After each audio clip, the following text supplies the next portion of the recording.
Welcome to this edition of Criminal Mischief, the Art and Science of Crime Fiction. I'm D.P. Lyle. Today's show is entitled Alice in Wonderland Syndrome.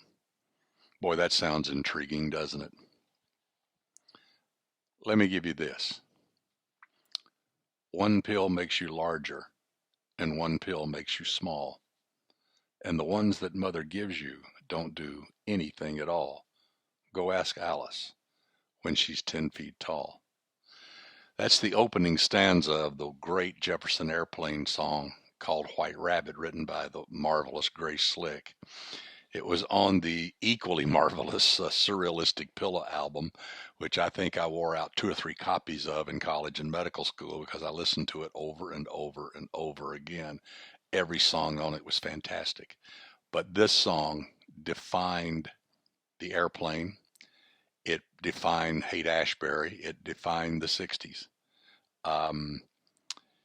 It was one of those haunting ballads and one of those haunting songs that kind of said it all.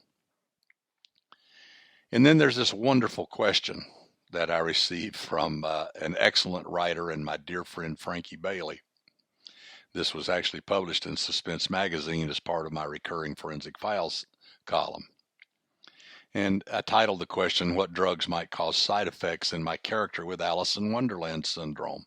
Only Frankie could have come up with this because it is kind of obscure, though maybe not as rare as we think syndrome, this Alice in Wonderland thing. So her question was, I have a question about Alice in Wonderland Syndrome. My character is in his mid-30s. From what I've gathered from reading about this syndrome, it is fairly common with children and with migraine sufferers, and it is controllable. However, I want my character to have side effects. In other words, even though the AIWS, that's the moniker for it, and his migraines are under control, he is increasingly erratic. Insomnia, impotence, and irritability would all be a bonus. Could he be dosing himself with some type of herb that he doesn't realize would have these side effects when combined with the medication prescribed for him? Or is there a medication for Alice in Wonderland Syndrome that might cause these kinds of side effects, but be subtle enough in the beginning that he becomes mentally unstable before he realizes that something is wrong? Great question. As I said, Frankie's smart. Alice in Wonderland Syndrome is also, this is my answer. Alice in Wonderland Syndrome is also known as Todd Syndrome. It is a neurologic condition that leads to disorientation and visual and size perception disturbances.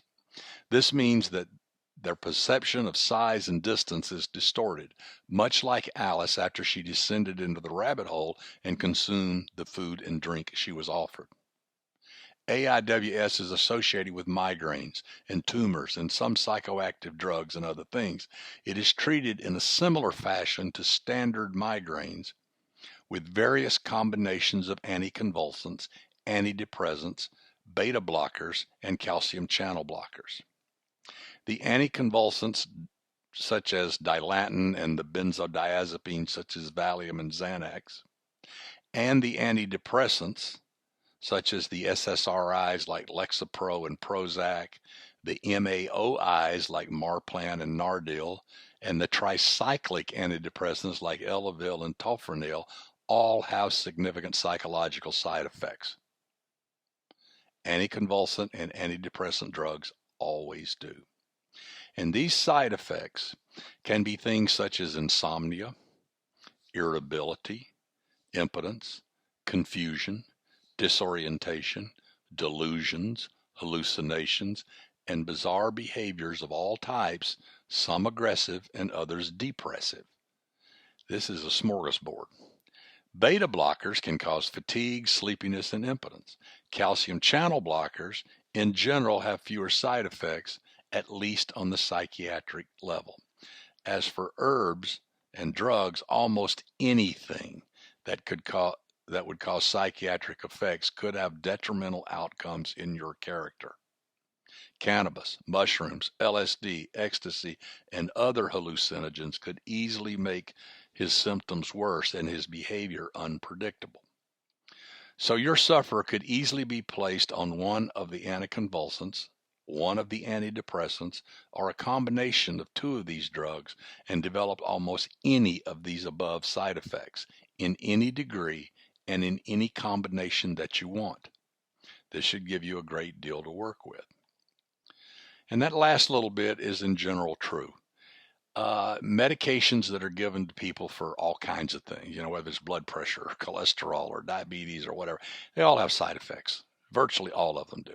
But it doesn't mean it's going to happen in everyone. Maybe the side effects happen in 1%, maybe in 20%. But everything has side effects. And when you start combining drugs, then you develop a whole nother set of problems, because not only are the side effects now cumulative and additive, drugs can interact with each other to create a whole new set of side effects. And again, some of them can be minor and almost unnoticeable, and some of them can be extremely noticeable and even deadly to a point. So what the heck is Alice in Wonderland syndrome? I bet most of you have never even heard of it. I don't think I've ever seen a case of it. If I did, I didn't recognize it. Let's put it that way. But then I'm not a neurologist. I bet the neurologists see more. Is it very common? Well, we don't know. But one Japanese study said that anywhere from 5 to 7% of children had it, or some manifestation of it. So it's not rare, but it's not common. Now, Alice in Wonderland syndrome, or AIWS, is also called Todd syndrome or dysmetropsia. It was first described by Dr. John Todd in 1955. And he saw a group of people, predominantly with migraines, who had distorted perceptions and visual hallucinations. And they reported that they saw objects that took on an odd size and spatial characteristics, just like Alice experienced. And so as he investigated this, he decided this was a syndrome, that these things could actually exist. So the objects can appear small. This is called micropsia. Micro meaning small and opsia meaning to see. Large, macropsia, macro meaning large, opsia. Close, pelopsia, and far, teleopsia. So the objects can appear close, far, large, small, and unusual in a lot of different ways. It's a perception that these people recognize as being abnormal. The only thing I can describe, if you've ever been to Las Vegas and you decide you're going to walk from Hotel A to Hotel B, and you walk out on the strip and start down the sidewalk, and you think, well, it's just right there. But 20 minutes later, you're not even halfway there. And the reason is the scale of everything along the strip in Las Vegas is so huge that your mind can't get around it. It looks like it's right there, but it's a lot further away than it looks because its size is so immense. If you've been down there and done that, you experienced this. So maybe it gives you a little taste of what this Alice in Wonderland syndrome is like for the sufferers. So what can cause it? We talked about migraines, and we're going to talk a little bit more about that in a minute. Hallucinogenic drugs, of course. I mean, LSD, mushrooms, marijuana, ecstasy. You can see how this could trigger an alteration of brain function and of perception in people who are susceptible to this syndrome. Now, anyone can have hallucinations on LSD and mushrooms and stuff like that, but they might be these spatial disorientations in people who have a propensity for Alice in Wonderland syndrome. Seizures of different types. Seizures are odd things. They're where an area of the brain starts firing electrically and a lot of crazy things happen. We have most seizures that people think of is someone falling down and jerking, and this is a global seizure. It involves the entire brain, not just one area of it, and seizures can be localized. And one area of the brain, when it's generalized, it causes a grand mal seizure, and this is the person falling to the ground and jerking and foaming at the mouth and things like that, biting their tongue, all those things that go along with dramatic seizures, and they are dramatic. But focal seizures can happen. There's a Jacksonian seizure where it'll start in the arm and march up to the shoulder and march down the body. There's a localized seizure where it might just be in one arm or one leg. There's temporal lobe seizures that alter behavior. People can go into fugue states, and I've talked about this in a previous podcast, where they can get kind of lost and disoriented, not know who they are or where they are, and not develop memories for that. And this was used in the great book by Michael Crichton called Terminal Man. So seizures can play a role in this, and someone with a seizure disorder in a certain area of the brain could manifest what we call Alice in Wonderland syndrome, tumors. And there is a case of that, which I have a link for. Tumors can cause it. And a guy who had an astrocytoma, which is a dangerous malignant tumor, for him, the images on his screen, his computer screen, came off the screen, the icons, and started dancing. And they danced around for about 10 minutes, and then they finally exited the stage to the right and disappeared. Well, needless to say, this pretty much freaked him out. So he took off and hauled himself down to the local emergency room. And Alice in Wonderland syndrome was diagnosed, and the tumor was diagnosed as the cause of it. So tumors can do it, because what do tumors do? They invade certain parts of the brain and they damage the brain tissue, and therefore they make that area of the brain malfunction. And that can cause headaches, that can cause seizures, that can cause psychiatric things, that can cause anger, that can cause all kinds of things depending upon what part of the brain is affected. The same can be said for strokes and brain injuries like trauma or gunshot wounds, or they can damage a certain part of the brain. If it's a motor area, then you're paralyzed on one side. If it's a speech area, you can't speak. If it's an area that deals with emotions or with learning or with interactions, all of those things can be altered. All of those things can be altered with that. Certain fevers can do it, and infections can do it. And psychiatric medications, as we talked about in the great question from Frankie, and the answer there supplied. By far, one of the most likely underlying diagnoses of people with Alice in Wonderland syndrome seems to be migraine syndromes. Which is kind of interesting. People think of migraine headaches as very severe headaches that you have to go lay down in a dark room and, let it pass, take a pain medication, it'll go away. And they're just terrible, terrible, terrible headaches, but they're actually much more than that. They are vascular headaches in that the artery spasms and then reopens. The neuroanatomy and neurophysiology of it is much more complex than you would think. They are often associated with auras, meaning that the person knows it's coming on. They feel something. It may just be an impending feeling that something's going to happen. It may be visual. They may see something. They may see a little dancing wiggle of light in their eyes. They may see a shadow. They may see something in their visual field. It's all coming from the brain. It's not really out in front of them. It's not a bit, but they sense it. It may be something that they hear. People have heard bells. They've heard buzzing. They've heard all kinds of sounds, and they know that a migraine's getting ready to come on. And they may be a smell. Some people will smell something sweet or something foul and everywhere in between, but there's a certain odor.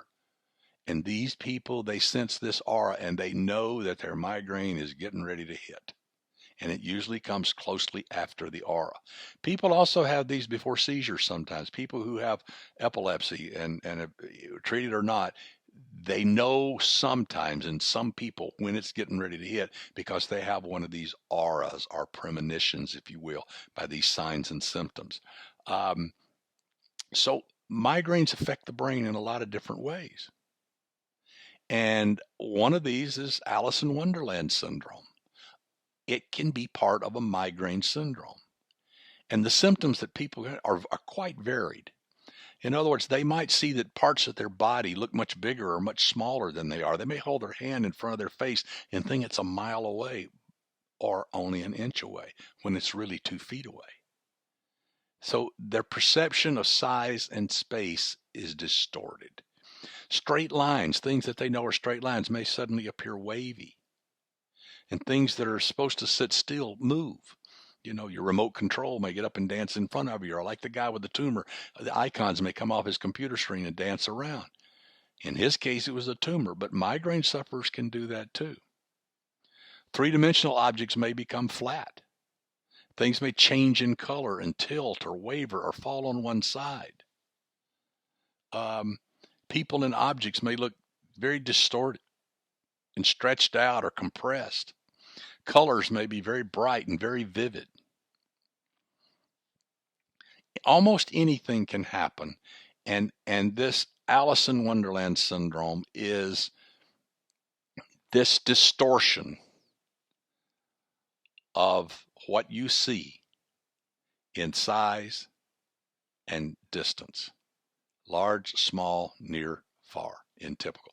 Also, it can take on different characteristics as I described.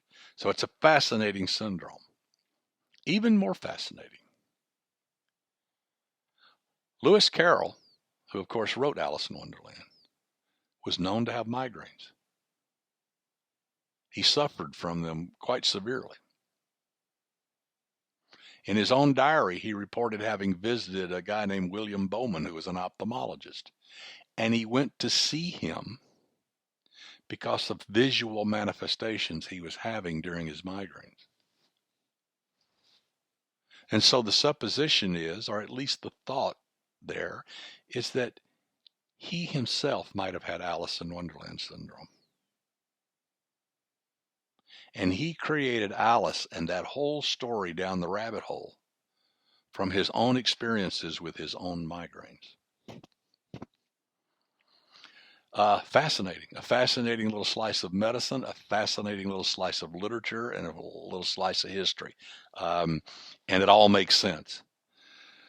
So at the end of the day, Alice in Wonderland syndrome is a fascinating neuropsychiatric disorder.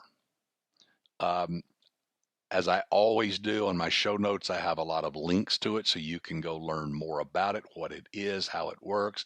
You can use it in your story. As I said, it's not all that rare. Just because I haven't seen it or recognized it in my practice over 50 years doesn't mean that it's not that common. My neurology friends may say differently. But in summary, it is a neuropsychiatric disorder that can come from a lot of different causes, most likely drugs or migraines. Tumors can also jump in there. That has a multitude of crazy symptoms that you can really play with in your stories. It can be treated, but the treatment has side effects, as I alluded to in the answer to Frankie's question. So I hope this sparks some story ideas, and I hope you come up with some fun stuff from learning about this neuropsychiatric syndrome. And I hope that not only that, it leads you down other rabbit holes so that you discover a whole lot more. So until next time, I'm going to leave Alice and you to do some more research. And until next time, this has been DP Lyle. I'll chat with you then.